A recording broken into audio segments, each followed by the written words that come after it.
शांतिपुर नाम के गांव में रामू अपनी पत्नी शीतल के साथ रहता था। रामू मन से बहुत ही अमीर और धन से बहुत ही गरीब इंसान था, लेकिन वो मेहनती के साथ साथ बड़ा ही उदार दिल इंसान था। उससे किसी का भी दुख दर्द देखा नहीं जाता था। वो हर रोज किसी न किसी की जितनी हो सके मदद करता। उसके पास थोड़ी सी ही जमीन थी जिसमें वो दोनों बड़ी ही मेहनत करते। उनके पास कपिला और लीला नाम की 2 गाय थी, जिन्हें लेकर वो हर रोज दोपहर के समय पहाड़ी पर जाता, जहाँ वो उन्हें चरने के लिए छोड़ देता और खुद आराम करने के लिए एक पेड़ के नीचे बैठ जाता था। वो गरीब जरूर था, लेकिन अपनी जिम्मेदारियों को खूब अच्छे से समझता और उन्हें पूरा भी करता। वो पहाड़ों पर जाने के बाद अपने गाय को चरने के लिए छोड़ता और बाद में ही खुद खाना खाने के लिए बैठ जाता। एक दिन रामू अपनी पत्नी से, शीतल, जरा जल्दी चलो, आज खेतों में बीज बोने हैं। हाँ, अभी चलती हूँ, पीने के लिए पानी ही भर रही हूँ। अब रामू और शीतल दोनों मिलकर अपने बैलगाड़ी को पीछे से गाय बांधते हैं और अपने खेतों में जाने के लिए निकलते हैं।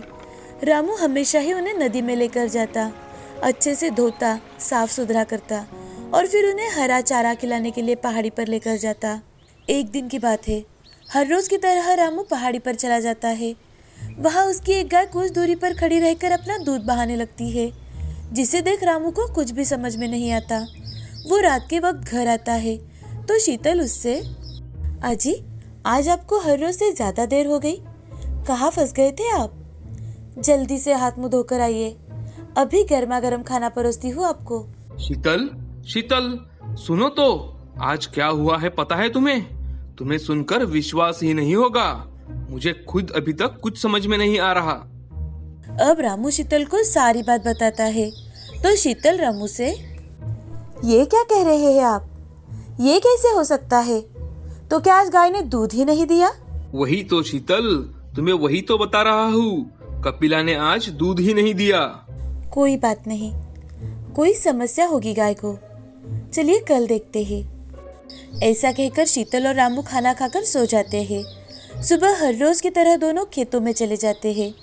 दोपहर का समय हो चुका था तो रामू शीतल से, शीतल, मैं कपिला और लीला को लेकर पहाड़ी पर जा रहा हूँ। तुम्हारा काम होने के बाद तुम बैलगाड़ी लेकर घर चली जाना। जी, ये थोड़ा सा काम है, वो पूरा कर लूँ, फिर चली जाऊंगी।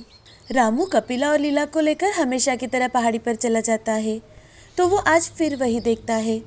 अब दिन बीतते गए, हर रोज यही हो रहा था। तो शाम के समय रामू शीतल से, शीतल, मुझे लगता है जरूर कोई ना कोई बात है। क्यों ना हम इस गाय को पहाड़ी पर ना ले जाकर खेतों में ही रख कर देखें? मैं जाते वक्त उसे घर लेकर जाऊंगी। ठीक है, देखते हैं। रामू उस दिन कपिला को खेत में ही रहने देता है और लीला को अपने साथ लेकर पहाड़ी पर चला जाता है। लेकिन कुछ देर में ही कपिला जोर जोर से चिल्लाने लगती है। कपिला अपनी रस्सी तोड़कर पहाड़ों पर उसी जगह जाकर खड़ी रह जाती है तो रामू उसे देख अचरज में पड़ जाता है। कपिला के पीछे भागते भागते शीतल भी वहां आ जाती है तो दोनों देखते हैं कि आज फिर से कपिला वहां पर दूध की गंगा बहा रही है। उसे देख रामू, देखो देखो शीतल, मैंने तुम्हें कहा था ना। हाँ जी, आप तो बिल्कुल सही बता रहे थे, लेकिन ये कैसा चमत्कार है कि कपिला हर रोज यहाँ पर अपने दूध की गंगा बहाती है और घर पर सुबह के वक्त भी एक घूंट दूध भी नहीं देती। हाँ, लेकिन अब क्या करें? सुनिए जी, मुझे लगता है कि यहाँ पर कुछ तो है, जिस कारण कपिला यहाँ पर आकर दूध की गंगा बहाती है। शायद खजाना। खजाना? ये क्या बकवास कर रही हो तुम? ऐसा कभी होता है भला? अरे नहीं नहीं, मैंने ये सुना है कि ऐसा होता है। हम इस जगह को खोद कर देखेंगे कि आखिर माजरा क्या है। रामू और शीतल बातें कर ही रहे थे कि उनकी सारी बातें मोहन नाम के एक चरवाहे ने सुन ली, जो कि एक बहुत ही लालची और घमंडी इंसान था। वो हमेशा ही लोगों को ये जताता कि वो है, इसी कारण उनकी गौ माताएं और भैंस है। तभी शीतल, हम कल सुबह खेत में काम पूरा कर यहाँ आएंगे और देखेंगे कि आखिर माजरा क्या है। ठीक है। अब मोहन मन ही मन, अच्छा हुआ, अब मैं तो रात में ही वहां चला जाऊंगा और खोद के वहां से सारा खजाना निकाल कर लाऊंगा और गांव का सबसे अमीर इंसान बन जाऊंगा। अब मोहन सभी गाय और भैंस को गांव में उनके उनके मालिक के घर छोड़ देता है और फिर से वहीं पर पहाड़ी पर जाकर उसी जगह खोदने लगता है। खोदते खोदते उसे वहां पर सोने और चांदी के बड़े बड़े घड़े दिखाई देते हैं। उसे देख मोहन की आंखें फटी की फटी रह जाती है। वो बहुत ही लालच में आ जाता है और लालच में आकर वो घड़े बाहर निकाले बिना है उसमें से कुछ सोने के सिक्के हाथों में लेता है और जोर जोर से हंसने लगता है कि तभी एक सांप वहां आकर उसे डसकर वहां से चला जाता है और वहां की जमीन फिर से वैसी की वैसी ही हो जाती है।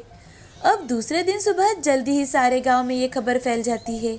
तो शीतल, सुनिए जी, हम सोच क्या रहे थे और क्या हो गया? अरे शीतल, अच्छा हुआ कि हमारे वहां जाने से पहले ही हमें असलियत का पता चल गया। अब शीतल और रामू पहाड़ों पर ना जाकर खेतों में चले जाते हैं। वहां पर वो दिन भर काम करते हैं। दोपहर का समय हो चुका था। आज फिर से कपिला गाय अपनी रस्सी तोड़कर वही जाती है। उसके पीछे पीछे रामू और शीतल भी चले जाते हैं। ये देख शीतल और रामू परेशान हो जाते हैं। उन्हें कुछ भी समझ में नहीं आ रहा था। तो रामू अपनी गाय को थपथपाते हुए, कपिला, तुम यहाँ क्यों आती हो? तुम्हें पता है आज सुबह इस जगह पर गांव का चरवाहा मृत अवस्था में मिला है। क्यों परेशान कर रही हो? पहले से ही हमारी जिंदगी में कम परेशानियां नहीं है। हम जो करना चाहते हैं वो नहीं कर पा रहे और तुम हो कि। तभी कपिला अपनी खुरों से उस जगह को खोदने लगती है। तो उसे देख शीतल, मुझे लगता है कि हमें ये यहाँ पर खोदने के लिए कह रही है। शीतल, अब तुम भी बस करो। कि तभी उन्हें एक आवाज सुनाई देती है। रामू और शीतल यहाँ वहाँ देखने लगते हैं। वो घबराए हुए थे क्योंकि मोहन की बार बार उन्हें याद आ रही थी। कि तभी फिर से, रामू, शीतल ठीक कह रही है। यहाँ वहाँ क्या देख रहे हो? मैं तुम्हारी गाय कपिला बोल रही हूँ। आज तक तुमने मेरे साथ साथ कई सारे लोगों का भला किया है, तो मैं तुम्हें कुछ देना चाहती हूँ। अब रामू और शीतल दोनों मिलकर वहाँ पर खोदना शुरू करते हैं। कुछ वक्त खोदने के बाद उन्हें वहाँ पर सोने और चांदी से भरे घड़े दिखाई देते हैं, जिन्हें देख रामू और शीतल अचरज में पड़ जाते हैं और उनकी आंखें फटी की फटी रह जाती है। अब उनकी जिंदगी पूरी तरह से बदल चुकी थी। वो गांव के सबसे अमीर लोग बन चुके थे, लेकिन फिर भी उन्हें बिल्कुल भी घमंड नहीं था। वो गांव में सबकी मदद करते थे। अब उसने कई सारी गाय खरीदी और वो गायों की सेवा भी करता। रामू और शीतल दोनों बड़े ही खुशी खुशी अपनी जिंदगी बिताने लगे। रामपुर नाम के गांव में राधा अपने पति सुभाष के साथ रहा करती थी। गरीबी के कारण उन्हें 2 वक्त की रोटी भी बड़ी मेहनत से मिला करती थी। राधा और सुभाष दोनों भी मजदूरी का काम किया करते थे। शादी के 1 साल बाद ही सुभाष ने दूसरी शादी कर ली और राधा को अकेले छोड़कर चला गया। ये देख राधा फूट फूट कर रोने लगती है। तभी राधा को पता चलता है कि वह गर्भवती है। अब उसके आंखों से तो आंसू रुकने का नाम ही नहीं लेते। उसका अब जीने का एक ही सहारा बचा था, वो था उसका आने वाला बच्चा। अब दूसरे ही दिन राधा मजदूरी का काम करने चली जाती है। सुभाष के चले जाने के बाद राधा अकेली हो चुकी थी। वह खुद ही अपना ख्याल रखा करती थी। एक दिन सुभाष के चाचा जी राधा के घर आकर, अरे राधा बेटी, कहाँ जा रही हो? चाचा जी, मैं काम पर जा रही हूँ। काम पर जाना तो पड़ेगा ही ना। हाँ मेरी बच्ची, लाओ वो थैलियाँ मैं लेता हूँ। ऐसा कहकर चाचा जी उसके हाथ की थैलियाँ ले लेते हैं और राधा को बाजार छोड़ देते हैं। ऐसे ही महीने बीत जाते हैं। राधा का 9वां महीना शुरू हो जाता है। एक दिन राधा की मौसी उसे काम करते देख, राधा, 9वें महीने में तो आराम किया करो, चलो घर चलो। नहीं मौसी, आप तो जानती हो ना घर के हालात। मुझसे जब तक काम होता है तब तक मैं काम करूंगी। तू तो मेरी बात बिल्कुल भी नहीं सुनेगी। अभी मैं घर जा रही हूँ, 15 दिन बाद वापस आऊंगी। तब तक अपना ख्याल रखना। ठीक है मौसी, जल्दी आने की कोशिश करना। हाँ मेरी बच्ची, तब तक तुम अपना ख्याल रखना। ऐसा कहकर मौसी गांव चली जाती है और इधर राधा काम पर हर रोज जाया करती थी। एक दिन रात के समय राधा के पेट में अचानक से दर्द शुरू हो जाता है। राधा सुभाष के चाचा जी को बुला लेती है। वो जल्द ही राधा के घर पहुंच जाते हैं। जल्दी से राधा को अस्पताल में भर्ती भी करवाते हैं। थोड़ी ही देर बाद डॉक्टर चाचा जी से, बधाई हो, आपको पोता हुआ है। थोड़ी ही देर बाद राधा को होश आता है और चाचा जी उसे खुशी खुशी अपने बेटे का मुंह दिखाते हैं। देखो राधा, ये बिल्कुल तुम्हारे जैसा है। राधा अपने बच्चे को देखकर बहुत खुश हो जाती है। वो अपने सारे दुख दर्द वही भूल जाती है और अपने बच्चे की परवरिश करना शुरू करती है। कुछ दिन बीतने के बाद राधा अपने बेटे को अपने साथ लेकर ही काम पर जाती थी। जैसे जैसे सुधीर बड़ा होने लगा तो सारे बच्चों के साथ पिताजी को देखता तो अपनी माँ से, माँ, मेरे पापा कहाँ है? वो हमारे साथ क्यों नहीं रहते? क्या वो मुझे पसंद नहीं करते? अब राधा सुधीर को सारी सच्चाई बताने का फैसला कर लेती है। ऐसा कुछ भी नहीं है मेरे बेटे, तुम्हारे पिताजी ने दूसरी शादी कर ली है और इसीलिए वो हमसे मिलने नहीं आते। उन्होंने हमें छोड़ दिया है। ऐसा कहते ही राधा के आंखों में से आंसू बहने लगते हैं। वह आंसू देखकर सुधीर राधा से, रो मत माँ, मैं हमेशा तुम्हारे साथ रहूंगा। मैं तुम्हारा साथ कभी नहीं छोड़ूंगा माँ। सुधीर की बातें सुन राधा अपने आंसू पोंछ लेती है और सुधीर को गले लगा लेती है। अब राधा सुधीर को स्कूल में भेजने का निर्णय लेती है और उसका दाखला करवाती है। सुधीर पढ़ाई में बहुत ही होशियार था। उसका पढ़ाई में हमेशा ही अव्वल नंबर आया करता था। सभी शिक्षक भी उस पर बहुत खुश थे। सुधीर को पहला नंबर आने के कारण स्कॉलरशिप भी मिली थी और ये देख राधा को बहुत खुशी मिला करती थी। स्कूल खत्म होने के बाद सुधीर को अच्छे मार्क्स मिलने के कारण उसका एडमिशन एक अच्छे कॉलेज में हो जाता है। वहाँ सब अमीर लड़के पढ़ा करते थे। सबके पास गाड़ियाँ थी। ये देख सुधीर का दोस्त आनंद सुधीर से, अरे सुधीर, तू हमेशा पढ़ाई में फर्स्ट आता है, सब कुछ अच्छा है, मगर तेरे पास एक भी गाड़ी नहीं है। ये कितनी आश्चर्य की बात है। ये सुन सुधीर को बहुत ज्यादा गुस्सा आ जाता है, मगर वह अपने दोस्तों से झूठ बोलता है कि अरे तू क्या समझता है सिर्फ तेरे पास गाड़ी है? मेरी माँ ने मुझे मेरे जन्मदिन पर ही गाड़ी तोहफे में दी थी। मेरे पास भी गाड़ी है। ऐसा कहकर सुधीर वहां से चला जाता है। उसे अपने घर के हालात पता थे, लेकिन फिर भी अपने साथ पढ़ते बच्चों की शान और शौकत देख उसे भी मन ही मन लगने लगा था कि उनके जैसे कपड़े पहने, उनकी जैसी गाड़ी उसके पास हो। घर जाकर सुधीर अपनी माँ से, माँ, मुझे कल के कल ही बाइक चाहिए। अरे सुधीर, आज क्या हुआ है बेटा तुम्हें? ऐसे क्यों बात कर रहे हो? तुम तो जानते हो ना अपनी हालत। अभी हमारे पास पैसे कहाँ है? थोड़े थे वो तो तुम्हारे एडमिशन में चले गए। अब मैं कहाँ से पैसे लाऊं? मुझे वो कुछ पता नहीं माँ, मुझे कल सुबह बाइक चाहिए बस। ऐसा कहकर सुधीर गुस्से से बाहर चला जाता है।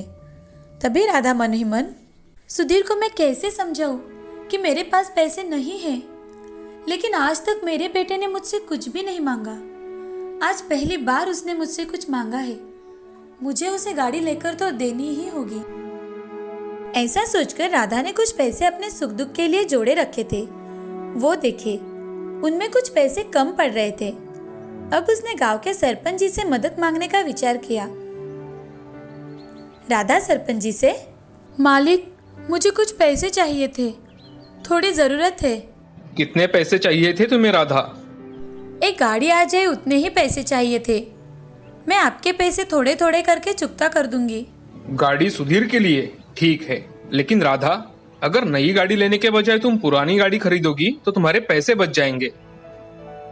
ये तो आपने बहुत ही अच्छा सुझाव दिया है मालिक। क्या आप मेरी मदद कर देंगे?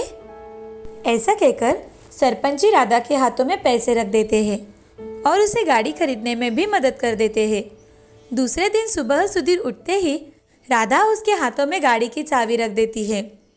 तभी सुधीर बहुत खुश हो जाता है और गाड़ी लेकर वहां से चला जाता है। राधा सुधीर को खुश देख वो भी खुश हो जाती है। शाम के समय जब सुधीर कॉलेज से घर लौट रहा था, तभी बाइक का स्पीड बहुत ज़्यादा होने के कारण उसका एक्सीडेंट हो जाता है। उसे तुरंत ही सरकारी अस्पताल में भर्ती करवाया जाता है। जैसे ही चाचा जी को ये खबर मिलती है, वो राधा के पास जाकर, अरे राधा बिटिया, कहाँ हो तुम? सुधीर का बहुत बड़ा एक्सीडेंट हो गया है, चलो हमें जल्दी अस्पताल जाना चाहिए। ये सुन राधा जोर जोर से रोने लगी और भागते भागते अस्पताल में पहुंच जाती है। वहां जाते ही डॉक्टर से, डॉक्टर साहब, मेरा बेटा कैसा है? उसे ज्यादा चोट तो नहीं आई ना? एक्सीडेंट की वजह से सुधीर की एक आंख में गहरी चोट आई है। अब शायद ही सुधीर उस आंख से देख पाए। राधा ये बात सुन बहुत रोने लगती है और डॉक्टर से, डॉक्टर साहब कुछ ना कुछ तो उपाय होगा ना इस पर? प्लीज डॉक्टर, मेरे बेटे की आंख को कुछ नहीं होना चाहिए। अगर कोई उन्हें आंख दान में दे तो पेशेंट फिर से देख सकता है। डॉक्टर, मेरे बच्चे को मेरी आंख दे दीजिए। मैं तो एक आंख से अपनी पूरी जिंदगी गुजार लूंगी। मेरे बेटे के सामने उसकी सारी जिंदगी पड़ी हुई है। उसको तो अभी पढ़ाई भी पूरी करनी है। आप उसे मेरी आंख दे दीजिए। ठीक है, जैसा आप चाहे। डॉक्टर, मेरे बेटे को कभी मत बताना कि ये आंख मैंने उसे दी है। ठीक है। ऐसा कहकर राधा अपनी एक आंख सुधीर को दे देती है और खुद 2 दिन बाद घर चली जाती है। सुधीर हर रोज अपनी माँ की हॉस्पिटल में राह देखता है, लेकिन वो उसे मिलने नहीं आती तो सुधीर को बहुत गुस्सा आ जाता है। जैसे ही उसकी छुट्टी होती है वो घर जाता है और अपनी माँ से गुस्से में, अरे तुम कैसी माँ हो? एक दिन भी मिलने अपने बेटे से हॉस्पिटल में नहीं आई, और मेरी तबीयत कैसी है क्या है तुम्हें कुछ नहीं जानना था। भला हो उस औरत का जिसने मेरा बिल भर दिया। और दादाजी आते थे हॉस्पिटल में तो अच्छा लगता था। आपके बारे में पूछो तो कोई कुछ ना कहता। बेटे, मेरी कुछ मजबूरी थी। आखिर तुम्हारी ऐसी कौन सी मजबूरी थी माँ? भगवान तो तुम्हारी जैसी माँ किसी को ना दे। सुधीर इतना ज्यादा गुस्से में था कि उसने अपनी माँ की ओर देखा भी नहीं। उसकी ओर देखे बिना ही वो शहर चला गया अपनी बाकी की पढ़ाई पूरी करने के लिए। राधा की आंख में से आंसू निकलने लगे। वो इतनी जोर जोर से रोने लगी कि उसे समझ में नहीं आ रहा था कि अब क्या किया जाए। तभी सरपंच जी पैसे मांगने वहां आते हैं। राधा, मेरे पैसे कब लौटाने वाली हो? सरपंच जी, मुझे कुछ और दिनों की मोहलत दे दीजिए। मुझ अभागे पर इतनी दया कर दीजिए। ठीक है, मैं तुम्हें 1 महीने की और मोहलत देता हूँ। धन्यवाद सरपंच जी, मैं आपकी बहुत आभारी हूँ। सरपंच जी वहां से चले जाते हैं। यह सारी बातें सुधीर को पता ही नहीं थी कि आखिर उसकी माँ ने उसके बचपन से लेकर आज तक उसके लिए क्या किया है। कुछ साल बीत जाते हैं। अब सुधीर अफसर बन गया था, लेकिन अपनी माँ पर इतना ज्यादा गुस्सा था कि अपनी माँ से एक बार भी नहीं मिलने आया था। राधा पर मजदूरी करके सरपंच जी के पैसे लौटाने की नौबत आ गई थी। अब राधा बहुत थक चुकी है।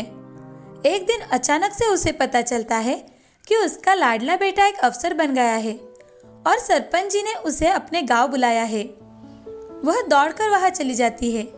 वहां जाते ही राधा मन ही मन, कितने साल बीत गए, अब मेरे बेटे का गुस्सा भी चला गया होगा। कितना बड़ा हो गया है मेरा बेटा आज कि उसका यहाँ गौरव किया जाने वाला है। सुधीर बहुत बड़ी गाड़ी में से अपनी पत्नी के साथ नीचे उतरता है। ये देख राधा चौंक जाती है। वो अपनी माँ को देख उसे नजरअंदाज करता है और अपने दादाजी से, दादाजी, आप कैसे हो? सब कुछ कुशल मंगल तो है ना? हाँ, ठीक हूँ बेटा। और ये क्या बेटा, तुमने शादी की और हमें बताया भी नहीं? सुधीर मुस्कुराकर वहां से जाने लगता है। तभी राधा उससे बात करने के लिए आगे जाती है तो सुधीर सरपंच जी के साथ स्टेज पर चला जाता है। ये देख राधा को बहुत बुरा लगता है, लेकिन अपना बेटा इतना बड़ा अफसर बना है ये देख मन ही मन बहुत खुश हो जाती है। ये सारी बातें चाचा जी दूर से देख रहे थे और कुछ वक्त बाद चाचा जी सुधीर से, सुधीर, कोई अपनी माँ के साथ ऐसा करता है क्या? वो मेरी माँ कहने के लायक नहीं है दादाजी। वो मेरे बारे में अच्छा नहीं सोचती, सिर्फ खुद के बारे में सोचती है। भला ऐसी कोई माँ होती है? सुधीर, कोई अपनी माँ के साथ ऐसा करता है क्या? वो कितने दिन से तुम्हारी राह देख रही थी। दादाजी, उसके लिए तो मैं हॉस्पिटल में ही मर गया था, जहाँ वो मुझे देखने तक नहीं आई। ये सुन राधा फूट फूट कर रोने लगती है। तभी चाचा जी सुधीर को एक जोर का थप्पड़ लगाते हैं और सारी हकीकत बताते हैं। सुधीर, राधा तुमसे मिलने नहीं आ पाई क्योंकि उसने तुम्हें अपनी आंख डोनेट की थी। अगर वो ऐसा नहीं करती तो तुम जिंदगी भर के लिए एक आंख से अंधे हो जाते। ऐसी माँ नसीब वालों को मिलती है सुधीर, तुम्हें तो इसकी कोई कदर नहीं है। कभी अपनी माँ से पूछा कि आखिर उसके आंख को क्या हुआ है? सुधीर चाचा जी की बातें सुनकर चौंक जाता है और भागते हुए अपने माँ के पास आता है। अपने माँ के पैर पकड़कर माफी मांगता है। सुधीर की आंखों में आंसू देख राधा उसे माफ कर देती है और अपने बेटे को गले लगा लेती है।